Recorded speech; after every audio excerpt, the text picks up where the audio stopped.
Audio book वांग्मय 66। युग निर्माण योजना, दर्शन, स्वरूप व कार्यक्रम। Chapter 2, part 6। विचार ही जीवन का निर्माण करते हैं। विचारों में अपार शक्ति है। शक्ति सदैव कर्म की प्रेरणा देती है। वह अच्छे कार्यों में लग जाएं तो अच्छे, और बुरे मार्ग की ओर प्रवृत्त हो जाएं तो बुरे परिणाम प्राप्त होते हैं। विचारों में एक प्रकार की चेतना शक्ति होती है।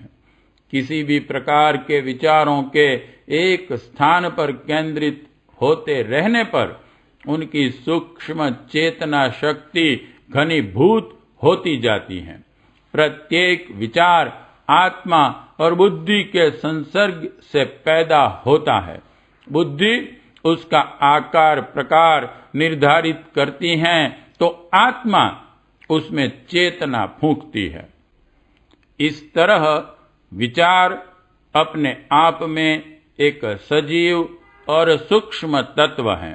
मनुष्य के विचार एक तरह की सजीव तरंगे हैं जो जीवन, संसार और यहाँ के पदार्थों को प्रेरणा देती रहती हैं। इस सजीव विचारों की शक्ति जब केंद्रीकरण हो जाती है तो एक प्रचंड शक्ति का उद्भव होता है। स्वामी विवेकानंद ने विचारों की इस शक्ति का उल्लेख करते हुए बताया, कोई व्यक्ति भले ही किसी गुफा में जाकर विचार करें और विचार करते करते ही वह मर जाए तो भी वे विचार कुछ समय उपरांत गुफा की दीवारों का विच्छेद कर बाहर निकल पड़ेंगे और सर्वत्र फैल जाएंगे। वे विचार तब सबको प्रभावित करेंगे। विचारों का हमारे जीवन में महत्वपूर्ण स्थान है। अपने सुख दुख, हानि लाभ, उन्नति अवनति, सफलता असफलता, सभी कुछ हमारे अपने विचारों पर निर्भर करते हैं।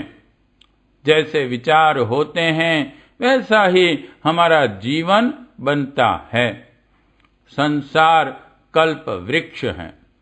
उसकी छाया तले बैठकर हम जो विचार करेंगे वैसे ही परिणाम प्राप्त होंगे। जो अपने आप को सद्विचारों से भरे रखते हैं वे पग पग पर जीवन के महान वरदानों से विभूषित होते हैं। सफलता, महानता, सुख, शांति, प्रसन्नता के पारितोष उन्हें मिलते रहते हैं। इसके विपरीत जो अपने आप को हीन, अभागा, बदनसीब समझते हैं उनका जीवन भी दीनहीन बन जाता है। विचारों से गिरे हुए व्यक्ति को फिर परमात्मा भी नहीं उठा सकता। जो अंधकारमय निराशावादी विचार रखते हैं उनका जीवन कभी उन्नत और उत्कृष्ट नहीं बन सकता। मनुष्य को वैसा ही मिलता है जैसे उनके विचार होते हैं।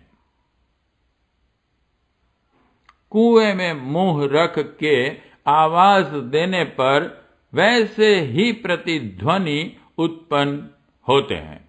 संसार भी इस कुएं की आवाज की तरह ही है। मनुष्य जैसा सोचता है, विचारता है, वैसी ही प्रतिक्रिया वातावरण में होती हैं। मनुष्य जैसा सोचता है वैसा ही उसके आसपास का वातावरण बन जाता है।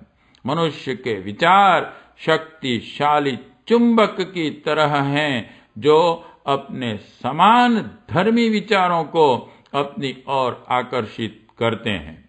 एक ही तरह के विचारों के घनीभूत होने पर वैसी ही क्रिया होती हैं और वैसे ही स्थूल परिणाम प्राप्त होते हैं। विचार एक प्रचंड शक्ति है और वह भी असीम, अमर्यादित अणुशक्ति से भी प्रबल। विचार जब घनीभूत होकर संकल्प का रूप धारण कर लेता है तो प्रकृति स्वयं अपने नियमों का व्यतिरेक करके भी उसको मार्ग दे देती है। इतना ही नहीं, उसके अनुकूल बन जाती है।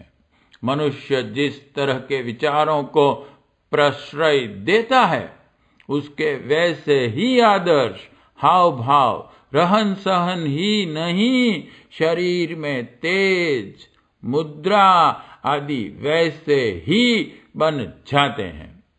जहां सद्विचार की प्रचुरता होगी वहां वैसा ही वातावरण बन जाएगा।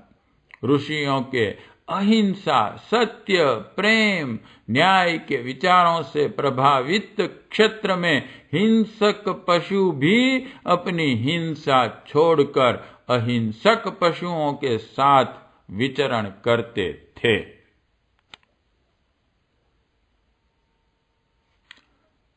जहां घृणा, द्वेष, क्रोध आदि से संबंधित विचारों का निवास होगा वहां नारकीय परिस्थितियों का निर्माण होना स्वाभाविक है। मनुष्य में यदि इस तरह के विचार घर कर जाएं कि मैं अभागा हूं, दुखी हूं, दीनहीन हूं, तो उसका उत्कर्ष कोई भी शक्ति साध नहीं सकेगी। वह सदैव दीनहीन परिस्थितियों में पड़ा रहेगा। इसके विपरीत मनुष्य में सामर्थ्य, उत्साह, आत्मविश्वास के गौरवयुक्त विचार होंगे तो प्रगति, उन्नति स्वयं ही अपना द्वार खोल देगी। किसी भी शक्ति का उपयोग सृजनात्मक एवं ध्वंसात्मक दोनों ही रास्तों में होता है। विज्ञान की शक्ति से मनुष्य के जीवन में वातावरण परिवर्तन हुआ, असंभव को संभव बनाया विज्ञान ने। किंतु आज विज्ञान के विनाशकारी स्वरूप में मानवता का भविष्य अंधकारमय दिखाई देता है। जनमानस में बहुत बड़ा भय व्याप्त है। ठीक इसी तरह विचारों की शक्ति पुरागामी होने से मनुष्य के उज्जवल भविष्य का द्वार खुल जाता है और प्रतिगामी होने पर वही शक्ति उसके विनाश का कारण बन जाती है। गीताकार ने भी इसी सत्य का प्रतिपादन करते हुए लिखा है, आत्मैव ह्यात्मनो बंधुरात्मैव रिपुरात्मनः। विचारों का केंद्र मन ही मनुष्य का बंधु है और वही शत्रु भी।